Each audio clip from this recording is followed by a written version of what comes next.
So moving on to our last presentation for the day, and that is from Liz, Leigh and Beth Mellick from the Victorian Malleefowl Recovery Group team, present implementing a grant scheme for small-scale malleefowl conservation, a partnership model.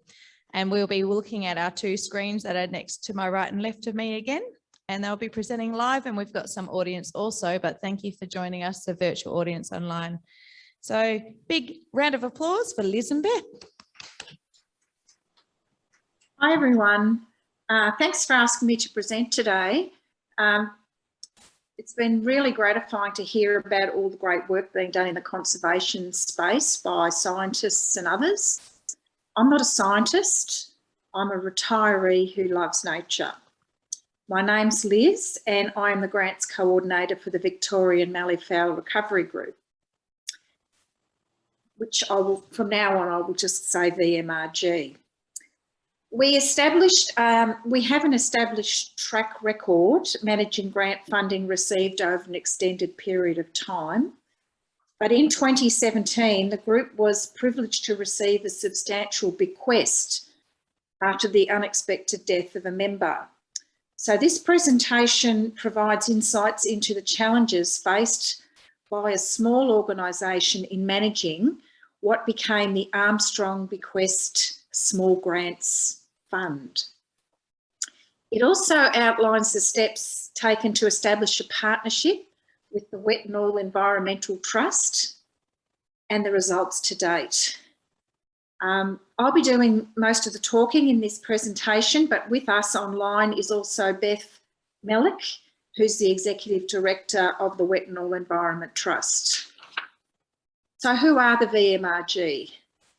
My understanding is that the VMRG started after a conversation between Joe and some folk in a cafe in the Mallee in the mid-1990s.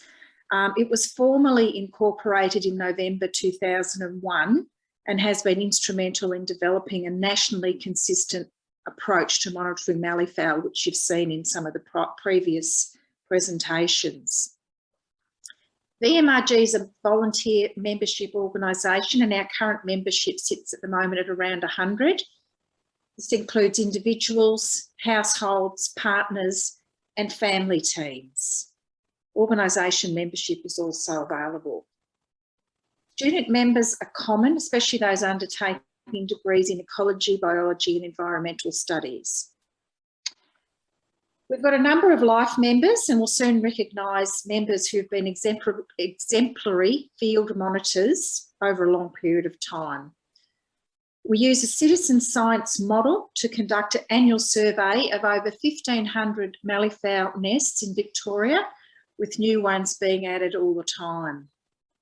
These mounds are found in 42 grids in Victoria. Malleefowl are listed as endangered in Victoria, and the data that's collected at nest sites is used to determine breeding activity, as Joe has explained. The data is also used to identify known and emerging threats to malleefowl, and annual reports are provided to Parks Victoria and a number of national agencies, as indicated by Michael previously. We work closely with the National Malleefowl Recovery Team, and Ross McFarlane, who'll be speaking tomorrow, works both on the Victorian team and on the national team. The data collected by members is also provided to university researchers and has been featured in scientific publications. In 2020/21, the replacement value of VMRG activities was conservatively estimated by Joe at $163,240. So this is a picture of some members with Joe at a mound undergoing some training.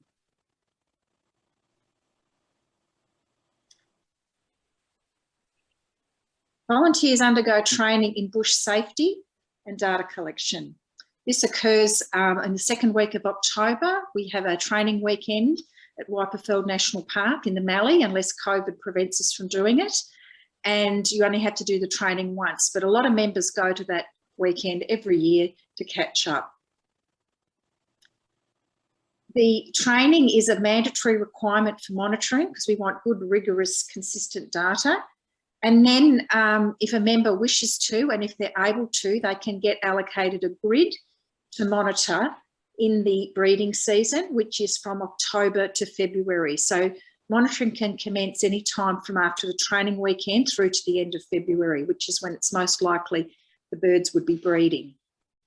As indicated by others, the Victorian mallee is harsh, dry country, which I'm sure you can relate to, with few tracks and high temperatures, and the threat of bushfires is always present.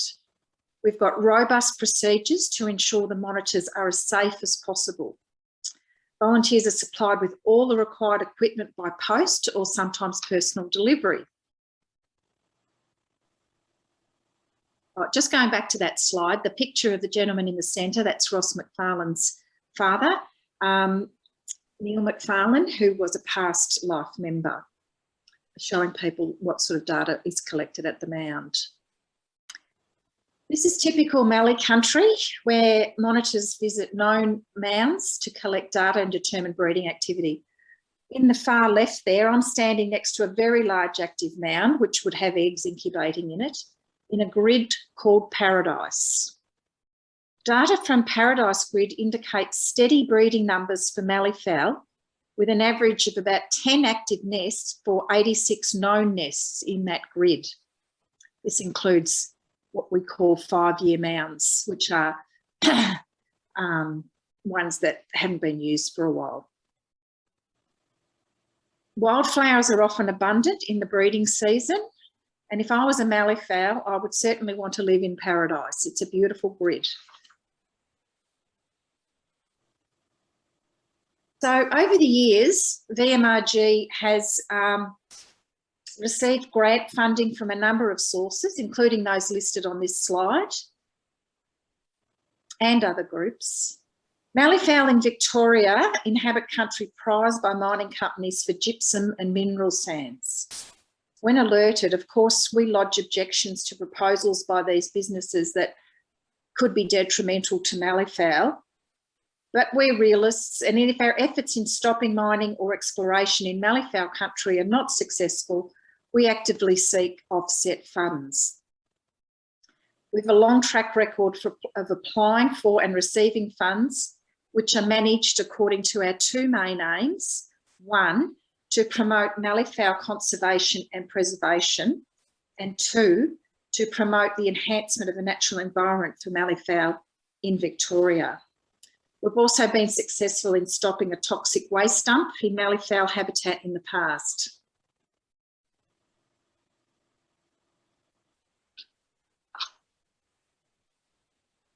Jeff Armstrong had been a member of VMRG on and off from 2007 until his unexpected death in 2017. He very generously bequeathed his entire estate to VMRG. This comprised of land, vehicles, equipment, and shares. He left no instructions on how the estate was to be handled by the VMRG. Jeff can be seen in these photos in the check shirt, undergoing training in 2016. He refreshed his training and he monitored a grid called Bronzewing in the following season. The land that Jeff owned consisted of two parcels of land, the house block and the bush block. And you might recognise this photo from what was behind Michael when he was doing his talk. The house block is 50 acres and Jeff restored 18 acres of land that was previously cropped. A short drive away, the bush block was 168 acres of mainly remnant vegetation with 17 acres of restoration. It partly adjoins Wyperfeld National Park, which is prime mallee fowl habitat. The success rate of the restoration planting on the property was very high, and the threatened species such as mallee fowl, pink cockatoos, and regent parrots now regularly use this restored habitat. As part of the VMRG accepting the very generous bequest from Jeff Armstrong's estate on behalf of the members, The committee and the organisation had many things to consider. How does an incorporated, not-for-profit group like us actually accept a bequest into our organisation? Is it a donation? We have deductible gift recipient or DGR status, which has tax implications, or is it general income? In the end, it was considered general income, as we learned that a bequest isn't considered a donation under the DGR rules. So a subcommittee was formed with some of these people having experience in deceased estates and being executors in the past. Those involved in the subcommittee organised a visit to the property to assess the assets. They brought this information back to the committee, who had to consider whether to sell the property or keep it for Malleefowl education or for some other purpose. Ultimately, it was decided that we were not in the property owning business, so we decided to sell. The subcommittee managed the sale of the property and assets, other assets, and worked with the executors of Jeff's deceased estate.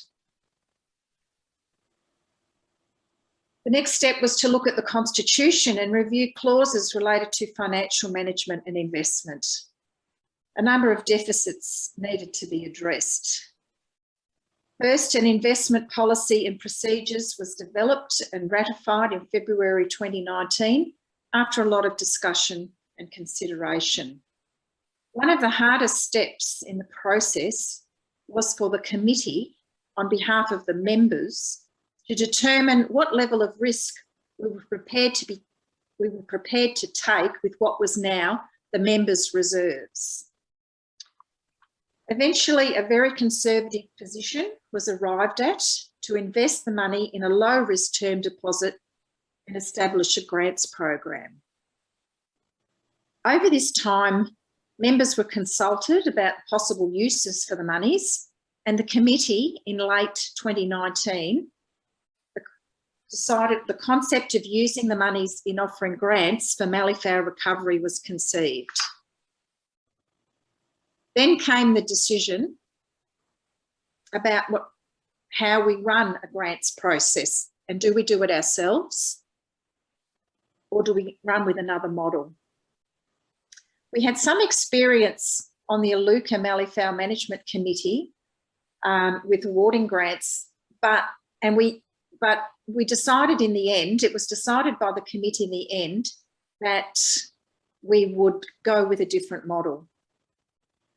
So the VMRG grants program policy and procedures was developed in January 2020 to cover not only the Jeff Armstrong bequest, but other VMRG monies. So we managed to address the deficiencies that we found in our constitution and our policies and procedures. The committee then established that a grants coordinator would be put in place to manage the grant program. This role was advertised and filled by me, and a grants subcommittee was then formed. So I asked other people in the group who had experience in grants to form a small subcommittee. As a side note, this is a Malleefowl on the covenanted property bequeathed to VMRG. It's now privately owned as an ecotourism business, providing accommodation, nature tours, bird photography and workshops through Explore the Mallee website. It is a beautiful property.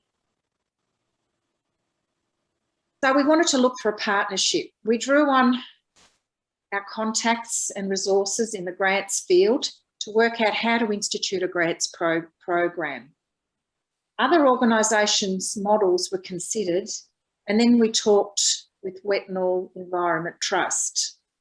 This discussion convinced those involved that we were better to be in partnership with an organisation that has as core business managing small grants. The idea of getting Retinol to administer our grants program for us was agreed upon, and we were off and running from there. Retinol Environment Trust is a registered charity named after Dr. H. Norman B. Retinol, a man who had a lifelong appreciation for the Australian environment. Retinol has one staff member, Executive Director Beth Melick, who's with us today online, and a board of trustees. It provides small grants to grassroots organisations and projects. It has distributed almost $5 million in grant money to around 600 successful grant applications in its 24-year history. It has well-established processes for applying for grants, assessing, awarding monies, as well as following up on how money is acquitted through successful programs and projects. It offers money in 4 rounds annually, has a web page and a Facebook page. Retinol's funding criteria are shown on this slide. I'm not going to read them, you can read them for yourself. On the right-hand side is what they don't fund, and on the left-hand side is what they do fund. As an organisation, Victorian Malleefowl Recovery Group utilises citizen science model of data collection. We're dedicated to fauna conservation and have strong connections with universities through our lead scientists. So it was an excellent choice to partner with Retinol for awarding funds from the Armstrong Trust.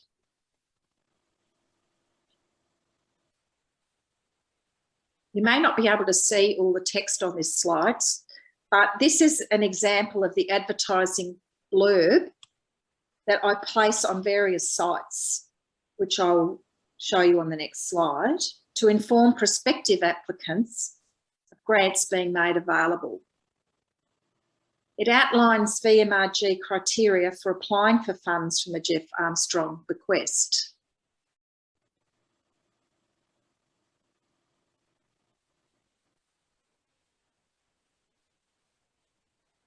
The main criteria is directly related to our aim of making a positive difference to malleefowl conservation.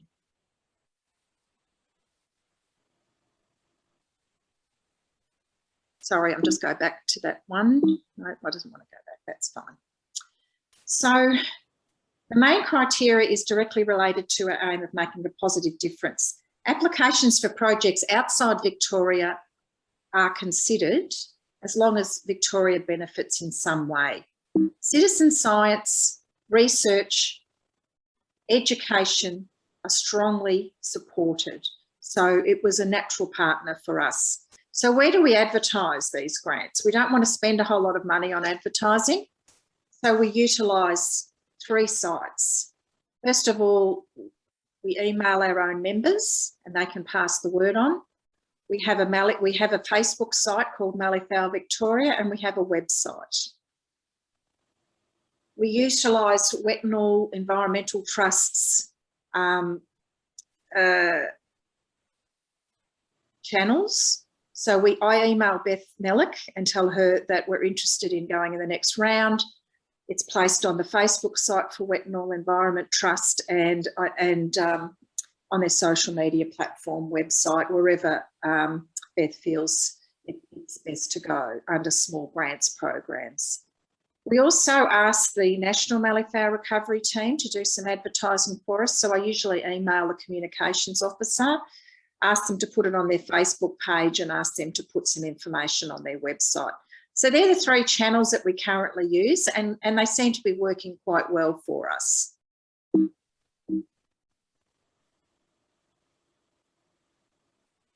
Okay, so we first started offering these grants in October 2020. We launched the Armstrong Small Grants Program, and there were 2 applications, both for around $5,000, and both were successful. The first one was a primary school in the Mallee. They requested part funding for a project to purchase and install motion sensor cameras nearby. Students wanted to learn more about malleefowl, and they'd expressed concerns to teachers about seeing the birds on the roads near the school and other perceived threats. The school worked in collaboration with Joe, with Parks Victoria and their local landcare group.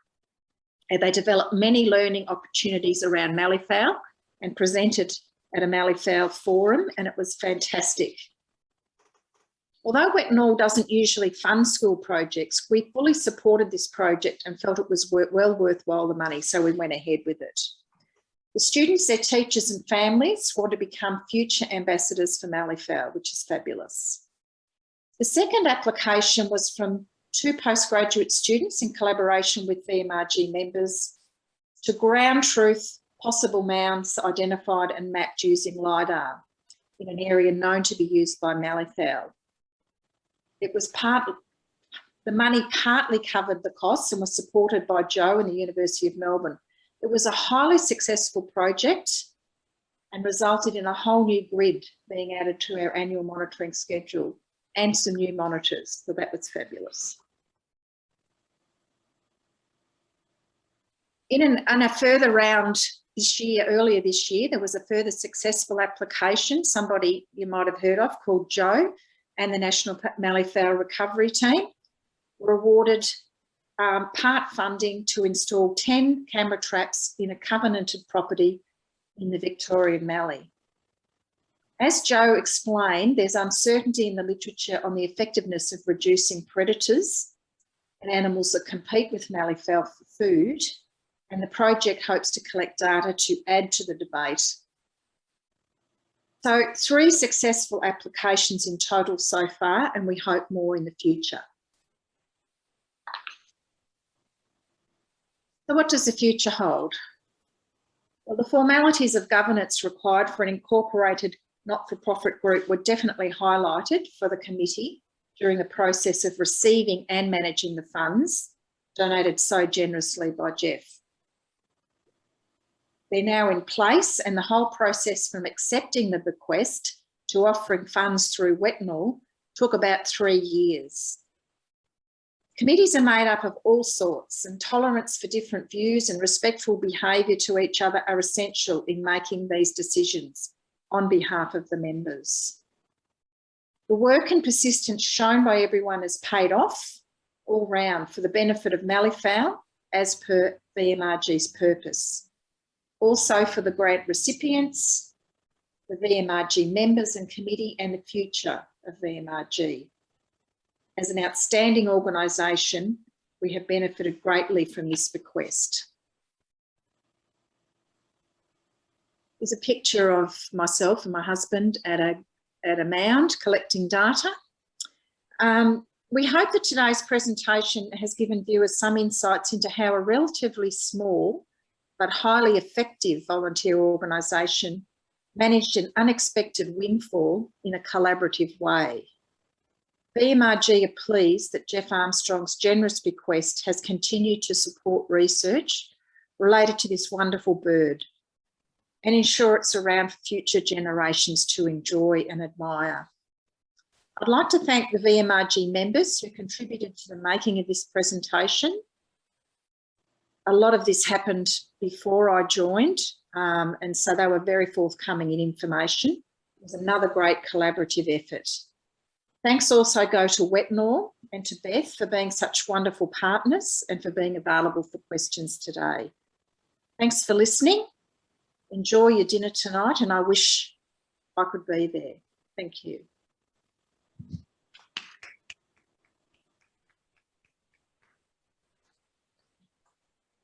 Thank you so much, Liz. That was awesome. And I really love that photo of the Mallee-Fowl, the close-up with its legs. It has such a large foot, but I don't think you call it a foot, would you? What would you call it? That's why it's called a megapode. I think that's the Latin means big foot. It's definitely a big foot. I'm happy to take questions if there's time, but I'm aware that it is the end of the day. People are probably, and Beth Malik is there on screen now from Retinol, and she's happy to take questions. We've both enjoyed the presentations immensely, so thank you for the opportunity. Thank you, Beth, also for joining us. I can see you now. I couldn't see you earlier. Any questions from our amazing audience? Well, we've got one at the back, so bear with us while the microphone goes your way. I think it looks like Marie.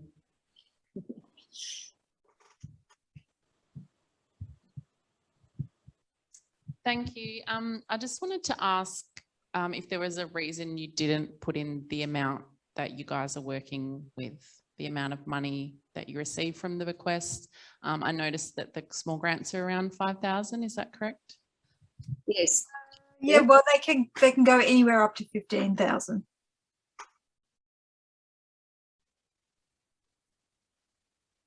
That's where Beth and I usually liaise. You know, we'll contact each other. She'll say, look, I've got an application for a certain amount, because one of the things that I was concerned about at the beginning was if somebody puts in for an enormous amount of money in one go. But Beth and I just liaise, and she says, look, I've got an application, it's for this amount. And what do you think? And like with that Mallee Primary School, normally they don't fund school projects, but Beth said to me, what do you think? And then I asked Joe, and we all thought that it had good merit, so we went ahead with it. So there's a lot of flexibility with Retinol, which is fabulous. Wonderful. We've got a question down the front. It's Nicole. Again, we'll just wait for the microphone, ladies. Thank you. Yeah, I'm just interested to know, when you sold the property, did it go to somebody that was, there's a few parts to my question, a mallee fowl lover, like was that part of the criteria? And how many years do you think this money is going to be available for, like before it runs out, or have you got it in some term deposit where you're actually continuing to make funds? Yes, and I've also got a question on the chat about how long will the grants programs last, and are we using the interest or the principal? So the money was invested in a term deposit, and there's not a lot of interest around for term deposits these days, so it's not growing in that sense. But it's a reasonable amount of money, and we're fairly confident that it'll last quite a few years. And in the meantime, you know, we will be looking for funding elsewhere as well. So we're pretty confident, particularly if it goes out in $5,000 and $10,000 amounts. And so far, I think all the applications have been around the $5,000 mark. We're pretty confident that it'll last for some time. So, you know, we can see it going for quite a few years. Great question. Thank you, Nicole. Any other questions before we wrap up? No, but I would love, again, I know you've got a couple of chats on there, so I'll leave that for you, Liz and Beth, to answer online there, because I haven't got access to have a look at that right now. But if we can all put our hands together for Liz and Beth. Thanks.